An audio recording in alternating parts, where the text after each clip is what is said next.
কেবিনেটে যিখন ষষ্ঠ অসম বিত্ত আয়োগ আমি গঠন কৰিছিলোঁ তাৰ কাৰ্যকাল 31 মাৰ্চ 2026 লৈ বঢ়াবলৈ সিদ্ধান্ত গ্ৰহণ কৰে। ডিব্ৰুগড় শিৱসাগৰ এই দুইখন জিলাৰ কিছু ইনফ্ৰাষ্ট্ৰাকচাৰ ৰিলেটেড কাম কৰাৰ বাবে নেশ্যনেল হাউচিং বেংকৰ পৰা চৰকাৰে 55 কোটি টকা ঋণ হিচাপে ল'বলৈ সিদ্ধান্ত গ্ৰহণ কৰে। আজি কেবিনেটত ডিব্ৰুগড় জিলাৰ আমোলাপট্টিৰ ওপৰত যিখন ফ্লাইঅভাৰ সেই ফ্লাইঅভাৰখন নিৰ্মাণৰ বাবে কেবিনেটে 157 কোটি টকা অনুমোদন কৰে। যোৱা কেইটামান দিনৰ অভিজ্ঞতাৰ ওপৰত ভিত্তি কৰি ৰাজ্য চৰকাৰে আমাৰ যিখন বায়'টেকনলজি পলিচি আছিলে সেই পলিচিখনকো আজি কিছু সংশোধন কৰে। আজি অসমত বিনিয়োগৰ সম্ভাৱনা বৃদ্ধি কৰিবৰ বাবে ৰাজ্য চৰকাৰে textile and apparel policy of Assam 2025 যিখন পলিচিৰ জৰিয়তে আমি কাপোৰৰ সৈতে জড়িত বা সাজ পোছাকৰ সৈতে জড়িত ইণ্ডাষ্ট্ৰীসমূহক যাতে অসমত যাতে এট্ৰেক্ট কৰিব পাৰোঁ তাৰ বাবে কেবিনেটত টেক্সটাইল এণ্ড এপাৰেল পলিচিখন আজি আমি অনুমোদন কৰোঁ। ইয়াৰ উপৰিও ৰাজ্য চৰকাৰে আজি আমাৰ অসমৰ চিকিৎসক বা চিকিৎসা মহাবিদ্যালয় সম্পৰ্কত কেইটামান উল্লেখযোগ্য সিদ্ধান্ত গ্ৰহণ কৰে। সেইটো হ'ল যে যেতিয়া এজন ৰেজিষ্ট্ৰাৰ বা মেডিকেল কলেজৰ ফেকাল্টি হিচাপে এজন ব্যক্তিয়ে যোগদান কৰিব বা এজন ডক্টৰে যোগদান কৰিব ৰাজ্য চৰকাৰে দৰমহাৰ উপৰিও বেংকৰ জৰিয়তে তেওঁলোকক একোখন গাড়ীৰ ব্যৱস্থা কৰি দিব যাৰ মূলধনটো তেওঁলোকৰ দৰমহাৰ পৰা কটা হ'ব কিন্তু সুদখিনি সম্পূৰ্ণ ৰাজ্য চৰকাৰে বহন কৰিব। তাৰ উপৰিও আজি আমাৰ অসমৰ মেডিকেল কলেজৰ অধ্যাপক অধ্যাপিকাসকলৰ কাৰণে এচিউট কেৰিয়াৰ প্ৰমোশ্যন স্কিম এটাও কেবিনেটে এপ্ৰুভ কৰে। তৃতীয়তে মেডিকেল কলেজৰ চিকিৎসকসকলক তেওঁলোকৰ শৈক্ষিক দিশটো আগবঢ়াই লৈ যাবলৈ বছৰত 2খন ছেমিনাৰ নেশ্যনেল লেভেল ছেমিনাৰত অংশ ল'বৰ বাবে ৰাজ্য চৰকাৰে তেওঁলোকক অনুমতি দিব আৰু এই ছেমিনাৰ দুখনত অংশ ল'বৰ বাবে তেওঁলোকে ছুটিও পাব আৰু ছেমিনাৰত অহা যোৱা আৰু হোটেলত থকা খৰচো ৰাজ্য চৰকাৰে তেওঁলোকক উভতাই দিব। ঠিক সেই ধৰণে প্ৰত্যেক বছৰে প্ৰত্যেক 2 বছৰৰ মূৰত এছিয়াৰ যিকোনো এখন দেশত তেওঁলোকে ছেমিনাৰ এটেণ্ড কৰিবৰ বাবে যাব সুবিধা পাব তাৰো খা খৰচ ৰাজ্য চৰকাৰে গ্ৰহণ কৰিব আৰু প্ৰতি 3 বছৰৰ মূৰত আমেৰিকা বা ইউৰোপত তেওঁলোকে একোখন ছেমিনাৰ যদি শৈক্ষিক ছেমিনাৰ এটেণ্ড কৰিব যায় তাৰো সম্পূৰ্ণ খৰচ ৰাজ্য চৰকাৰে বহন কৰিব। এইখিনি সুবিধা এইমছত আছিলে কিন্তু আমাৰ মেডিকেল কলেজসমূহত নাছিলে। এই সুবিধাখিনি দিয়াৰ পিছত আমাৰ ৰাজ্যৰ মেডিকেল কলেজসকলৰ অধ্যাপক অধ্যাপিকাসকলৰ চাকৰিৰ সৈতে জড়িত সা সুবিধাসমূহ আমাৰ এইমছৰ সমপৰ্যায়লৈকে গুচি যাব। গতিকে আজি এইমছত ভাৰতত বহুত এইমছ হৈ আছে। আমাৰ প্ৰফেচাৰসমূহে ৰিজাইন দি নতুন নতুন এইমছলৈকে গুচি যায় যাতে হিউমেন ৰিচোৰ্চটো অসমৰ পৰা ওলাই যাব নোৱাৰে তাৰ কাৰণে আজি আমি এই ব্যৱস্থাখিনি গ্ৰহণ কৰিছোঁ। ইয়াৰ ফলত এটাই সুবিধা হ'ব যে ছেমিনাৰবিলাক তেওঁলোকে নেশ্যনেল ইণ্টাৰনেশ্যনেল ছেমিনাৰতো যাব পাৰিব, ছুটিও পাব, মেডিচিন কোম্পানীৰ পৰা টকা ল'ব নালাগে, ৰাজ্য চৰকাৰে টকা দিব, তাৰ কাৰণে এথিকেল ষ্টেণ্ডাৰ্ডবিলাক মেইনটেইন হ'ব আৰু ৰেজিষ্টাৰ ল'ৰা এজনে যোগদান কৰাৰ লগে লগে 15 লাখ টকা গাড়ী এখন কিনাৰ কাৰণে লগে লগে চৰকাৰ বা বেংকৰ পৰা লোন পাই যাব। লোনটো ঘূৰাই দিব, সুদখিনি চৰকাৰে দিব। ইয়াৰ ফলত আমাৰ মেডিকেল কলেজবিলাকত নাৰ্ছিং হোমৰ তুলনাত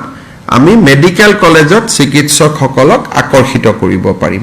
এইখিনি আজি কেবিনেটৰ ক্ৰাইটেৰিয়া একো নাই মেডিকেল কলেজৰ প্ৰফেসৰ হলে হল registrar to professor registrar assistant professor associate professor সকলোৱে সুবিধাটো পাব এইখিনি ফলত আমি ট্যালেন্টটো ৰিটেইন কৰিব পাৰিম ইয়াৰ পিছত কেইটামান মই অহাকালি যি অনুষ্ঠান জুমুৰ আছে জুমুৰৰ ওপৰত আপোনালোকক মই কেইখাৰমান কথা ক'ব খুজিছো যে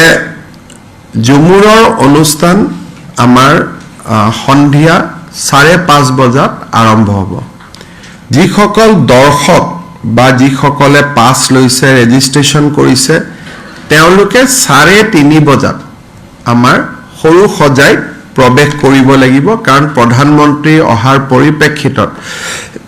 নিৰাপত্তাৰক্ষীৰ চেকিং আদিত কিছু সময় লাগিব তৃতীয়তে প্ৰধানমন্ত্ৰী ডাঙৰীয়া ইয়াত জুমুৰত আহি উপস্থিত হোৱাৰ লগে লগে প্ৰথম প্ৰধানমন্ত্ৰী ডাঙৰীয়াই সৰু সজাই ষ্টেডিয়ামৰ চাৰিওফালে ঘূৰি এখন আমি বিশেষ গাড়ী বনাইছো গুটেই আমাৰ লৰা ছোৱালীখিনিক মাথাৰ দিব আৰু ষ্টেডিয়ামত থকা দৰ্শকসকলকো অভিবাদন জনাব তাৰ পিছত মোৰ এটা সৰু 5 মিনিটৰ স্পিচ আছে প্ৰধানমন্ত্ৰী ডাঙৰীয়াৰ স্পিচ হ'ব তাৰ পিছত ঝুমুৰ নৃত্য পৰিবেশন হ'ব আৰু ঝুমুৰ নৃত্য পৰিবেশন কৰাৰ পিছত আমি এটা লেজাৰ শো কৰিছো যেটো লেজাৰ শোত অসমৰ এটা স্পেসিফিক কালচাৰেল থিম এটাক আমি প্ৰজেক্ট কৰিম এইখিনিত আমাৰ গুটে কাৰ্যসূচীটো সামৰণি মাৰিব এই কাৰ্যসূচীটো চাবলৈ আমাৰ প্ৰথম গেষ্ট হিচাপে আপোনালোকে জানে যে বৈদেশিক পৰিক্ৰমা মন্ত্ৰী জয়শংকৰ আহিব আমাৰ সৰ্বানন্দ সোণোৱাল ডাঙৰীয়া থাকিব পবিত্ৰ মাৰ্ঘেৰিটা থাকিব এখেতসকলৰ উপৰিও হেড অফ মিছন 61 গৰাকী হেড অফ মিছন আহিব বিভিন্ন ৰাষ্ট্ৰৰ আৰু তেওঁলোকৰ পৰিয়াল প্ৰায় 22 গৰাকী পৰিয়ালৰ সৈতে আহিব বাকি সকল অকলে আহিব যিসকল হেড অফ মিছন আহিব ডক্টৰ জয়শংকৰ ডাঙৰীয়াৰ নেতৃত্বত তেওঁলোক আজি গধূলি জোৰহাট পাব আৰু আজি জোৰহাটৰ পৰা তেওঁলোকে ৰয়েল ডি কাছা আৰু বৰগছত তেওঁলোক থাকিব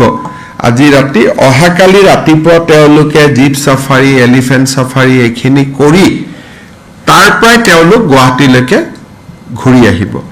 এই গুটেই টুৰটোৰ উদ্দেশ্যটো হ'ল যাতে অসমৰ ওপৰত থকা ট্ৰেভেল এডভাইজাৰী ৰেষ্ট্ৰিকশন বিলাক আমি উইথড্ৰ কৰিব পাৰো it is not a fun trip ইয়াৰ উছৰ ইয়াত তাৰ গুটেই উদ্দেশ্যটো হ'ল যে অসমৰ শান্তিৰ পৰিবেশটো যাতে সকলোৱে চাব পাৰে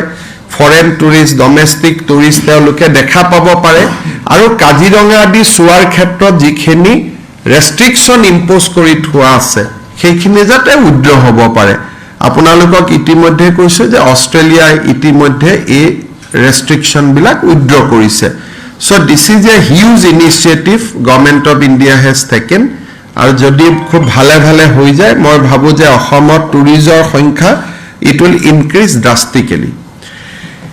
ইয়াৰ পিছত প্ৰধানমন্ত্ৰী ডাঙৰীয়াই জুমুৰ শেষ কৰাৰ পিছত তেওঁ পুনে ৰাতিয়ে তেওঁ এক্সিবিশন চাবৰ কাৰণে আহিব তেখেতে কোৱামতে দিনত এক্সিবিশন চালে ইট উইল বি এটো টু মাচ অফিচিয়াল হৈ যায় ইন্টাৰেক্ট কৰিব নোৱাৰে সেই কাৰণে তেওঁ আধা ঘণ্টা 45 মিনিট সময় তেওঁ 7:30 জুমুৰ শেষ কৰি পুনে এডভান্টেজ অসমত আহি পাব যদিও এডভান্টেজ অসম নামত 25-26 কিন্তু প্ৰধানমন্ত্ৰী ডাঙৰীয়াৰ কাৰণে এটা 24-25-26 হৈ গ'ল তাৰমানে তেখেতে 24 তাৰিখে ৰাতিয়ে এক্সিবিশনৰ তেওঁ ফিটা কাটিব আৰু এক্সিবিশনখন তেখেতে নিজে প্ৰত্যক্ষ কৰিব আৰু তেখেতে কৈছে যে মই এক্সিবিশনত অহা মানুহখিনিৰ লগত কথা বতৰাও পাতিম মই ভাবো যে ইট উইল বি এ শো মানে তেখেত তাতে 45 মিনিটস টু 1 ঘণ্টা থাকিব নেক্সট দিনাখন আমাৰ 10 বজাত আমি সকলোকে মাতিছো প্লেনাৰীত প্লেনাৰী বা ইনগ্ৰেশ্যন সেশন বুলি কয় that is by invitation যিসকলে সামিটত ৰেজিষ্টাৰ কৰিছে সকলো ইনগ্ৰেশ্যনত যাব নোৱাৰিব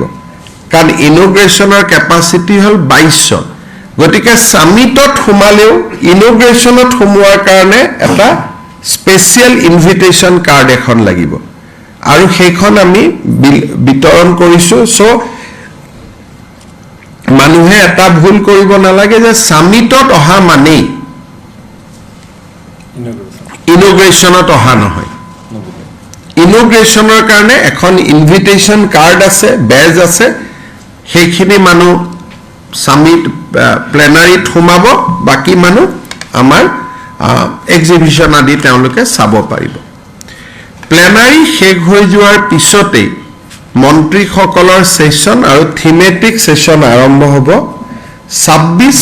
ফেব্ৰুৱাৰী শিৱৰাত্ৰিৰ পৰিপ্ৰেক্ষিতত কুম্ভমেলালৈকে বহুত মানুহ যাব সেইকাৰণে ৰেল মন্ত্ৰী ডাঙৰীয়াৰ যিখন প্ৰগ্ৰাম 26ত আছিল তেওঁ দিল্লীত থাকি গুটেই মনিটৰিং কৰিব লাগিব সো এখন 25 তাৰিখে হ'ব সো তেওঁ যেটা সেমিকন্ডাক্টৰ ওপৰত যেটো ডিসকাশন আছিল now it will be held in 25th itself instead of 26th সেইখিনি অকনমান কাৰেকশন আছে এতিয়া প্লেনাৰীৰ কাৰণে আমি যি সকলক ফাইনালি আমি কনফাৰ্মেশন পাইছো মই অসমৰ আৰু দেশৰ মই নামখিনি জাস্ট গাই যাব খুজিছো প্ৰধানমন্ত্ৰী ডাঙৰীয়া আমাৰ অসমৰ ৰাজ্যপাল মহোদয় ডক্টৰ জয়শংকৰ ডাঙৰীয়া সৰ্বানন্দ সোণোৱাল ডাঙৰীয়া জ্যোতিৰাদিত্য সিন্ধিয়া ডাঙৰীয়া দুজন মুখ্যমন্ত্ৰী আহিব কনৰাড সাংমা আৰু মানিক সাহা পবিত্ৰ মাৰ্ঘেৰিটা ডাঙৰীয়া বিশ্বজিৎ দৈমাৰী ডাঙৰীয়া বিমল বৰা ডাঙৰীয়া ইয়াৰ পিছত ভূটানৰ এগ্ৰিকালচাৰ মন্ত্ৰী ডাঙৰীয়া আহিব তাৰ পিছত আমাৰ সেই একেটা গুটেই যেটো ব্যৱস্থা সেই গুটেই ব্যৱস্থাটোত আমাৰ উদ্যোগপতিসকল তাত একেলগে বহিব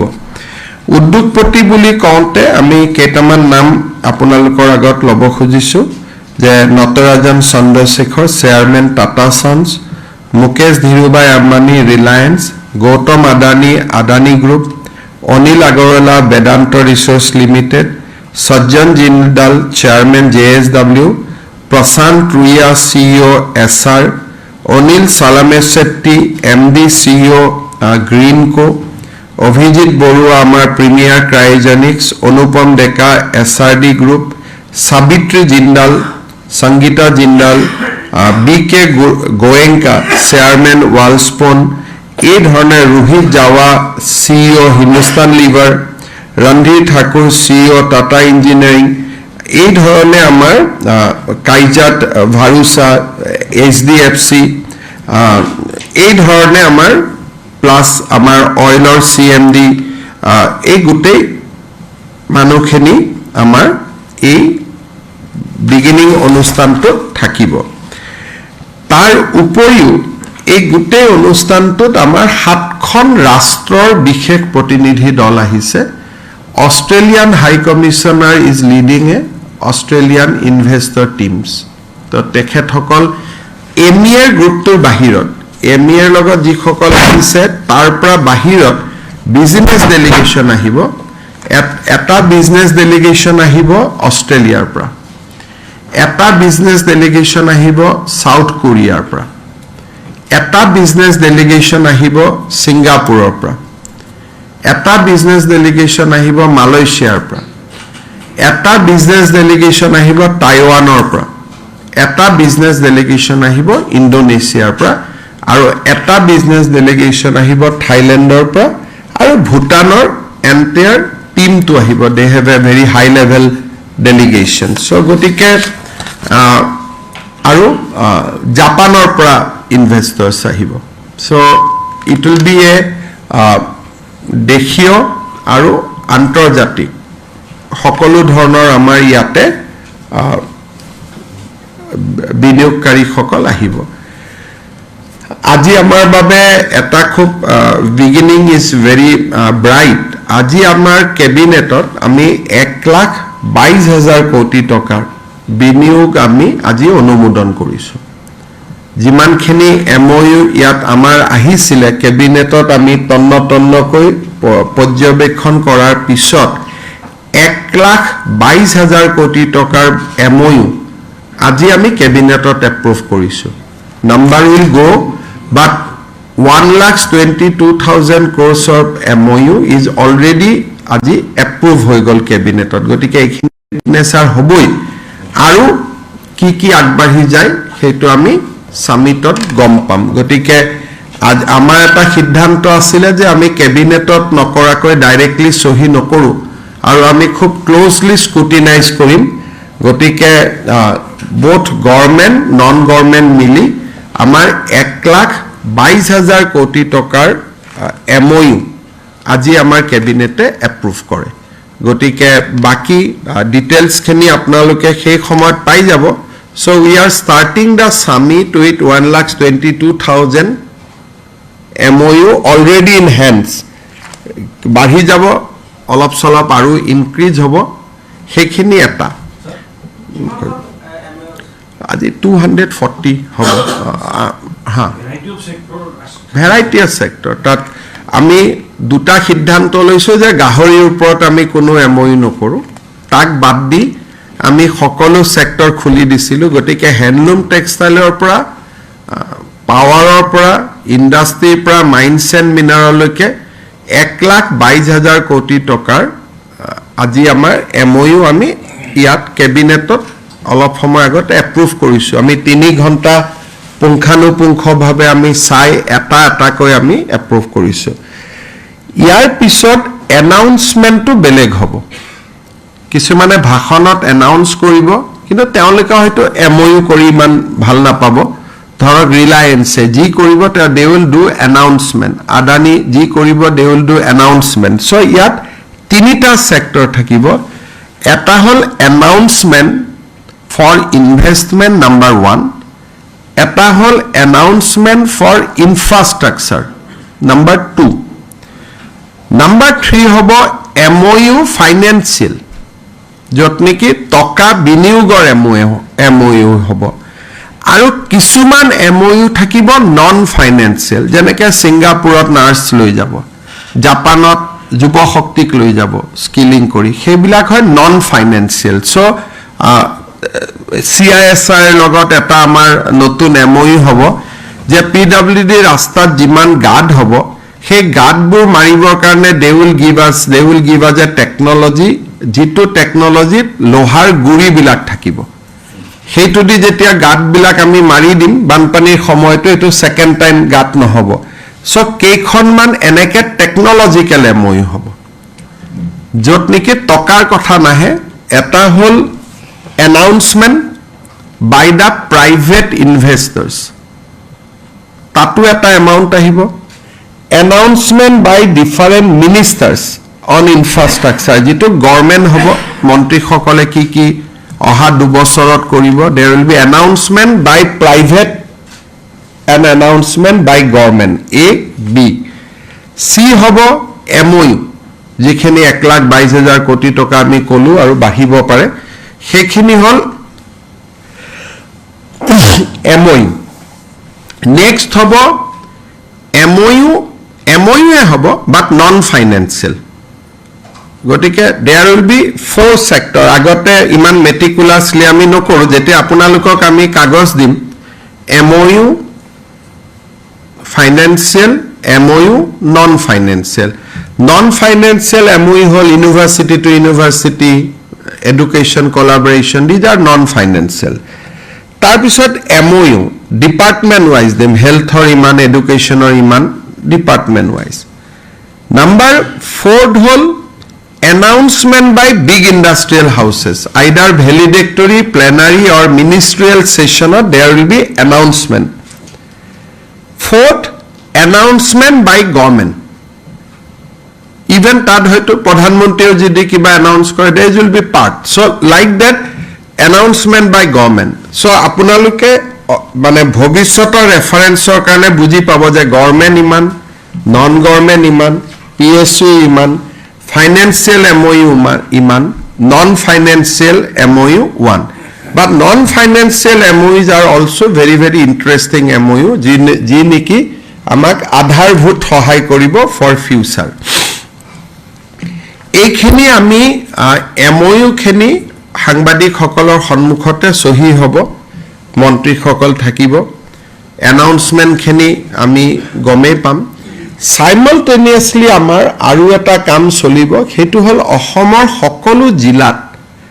up to 50 কোৰ্ছলৈকে যিসকলে ইনভেষ্ট কৰিব তেওঁলোকক আমি খানাপাৰাত সহিৰ কাৰণে মাতা নাই. ধৰক মই এখন হোটেল কৰিব খুজিছোঁ, বাট কষ্ট ইজ নট 100+, কষ্ট ইজ 20 কোটি, বাট দেট ইজ অলছো ইনভেষ্টমেণ্ট. তেওঁলোকে আমাৰ জিলা উপায়ুক্তৰ কাৰ্যালয়সমূহত সহি কৰিব.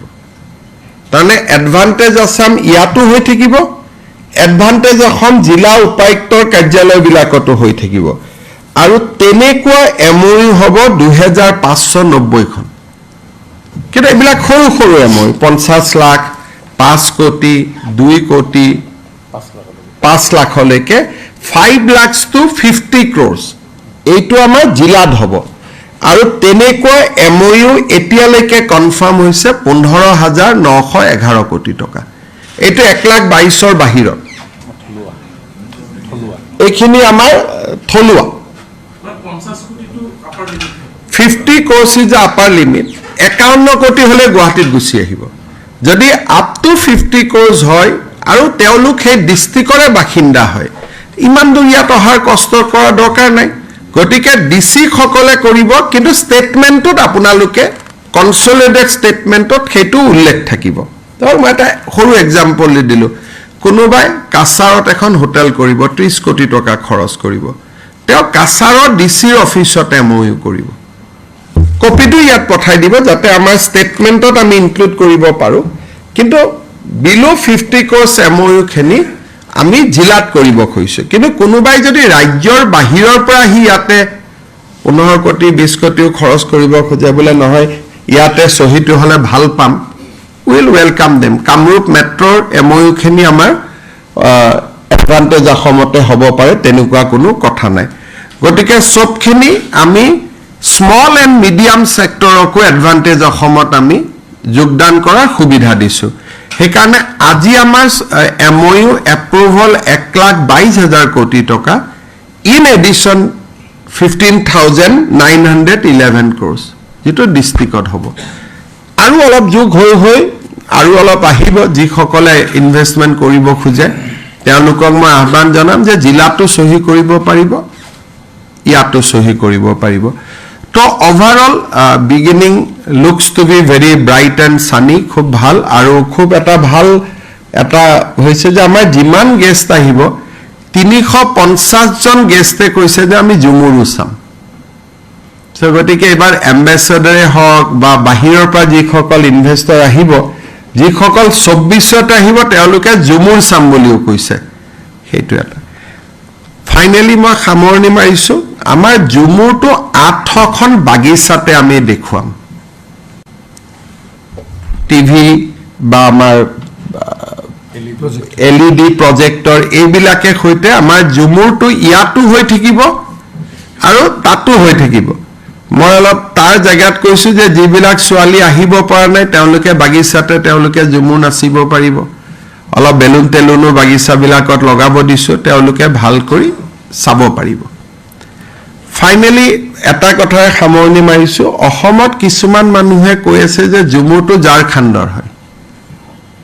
এইটো কথা ধৰি ল'ব যে জুমুৰত চাহ বাগিচাৰ মানুহৰ বেদনাটো প্ৰতিফলিত হয় যে আমি ঝাৰখণ্ডৰ পৰা আহিলোঁ, ছত্তীশগড়ৰ পৰা আহিলোঁ, আমি নাম নাজানো, গাঁও নাজানো, আৰু ইয়াতে আহি আমি অসমীয়াৰ লগত মিলি গ'লোঁ. গতিকে it is a 100% authentic Assamese culture. Jhumur ভাৰতৰ বাকী কোনো জেগাত গোৱা নহয়. দুই এজন মই দেখিছোঁ ছ'চিয়েল মিডিয়াত ইণ্টেলেকচুৱেল ধৰণৰ মানুহে এইটো কৈ আছে, বাট দিছ ইজ এ ৰং ডাইমেনশ্যন. জুমুৰৰ গানটো শুনিলে আপোনালোকে বুজি পাব যে আমাক বিভিন্ন জেগাৰ পৰা ব্ৰিটিছে লৈ আহিলে, আমি গাঁও নাজানো, আমাৰ বাবা নাই, আমি মাক এৰি থৈ আহিলোঁ, আৰু ইয়াতে আহি অসমখনকে আমি আমাৰ নিজৰ দেশ বুলি ল'লোঁ. চ' দিছ ইজ ই জুমুৰ অল এবাউট. গতিকে এই কথাখিনিও আমি মনত ৰাখিব লাগিব যে জুমুৰৰ লগত ভাৰতৰ বাহিৰৰ ৰাজ্যৰ কোনো ডান্স ফৰ্ম নিমিলে this is a authentic to Assam এইখিনি কথা মই জাষ্ট কৈ থলো যাতে আৰু আজি যিসকল অহাকালি বিনা কাৰ্ডত ঝুমুৰ চাব নোৱাৰিব গতিকে আজি 6টা বজাত আমি গুৱাহাটীৰ ৰাইজৰ কাৰণে ঝুমুৰ চাব পৰাকৈ মুকলি কৰি দিছো আৰু আজি ফুল ড্ৰেছ ৰিহাৰ্চেল হ'ব মানে আজি চোৱাটোকে অহাকালি হ'ব গতিকে আজি কোনোবা যদি আহিব খোজে 6টা বজাত আহিব পাৰে আমি সকলো যাম so all are invited actually Jhumoi বুলি কয় না আমাৰ বিশেষজ্ঞসকলে কৈছে যে ঝুমুৰ বুলি ক'ব নালাগে ঝুমুৰ বুলি ক'ব লাগে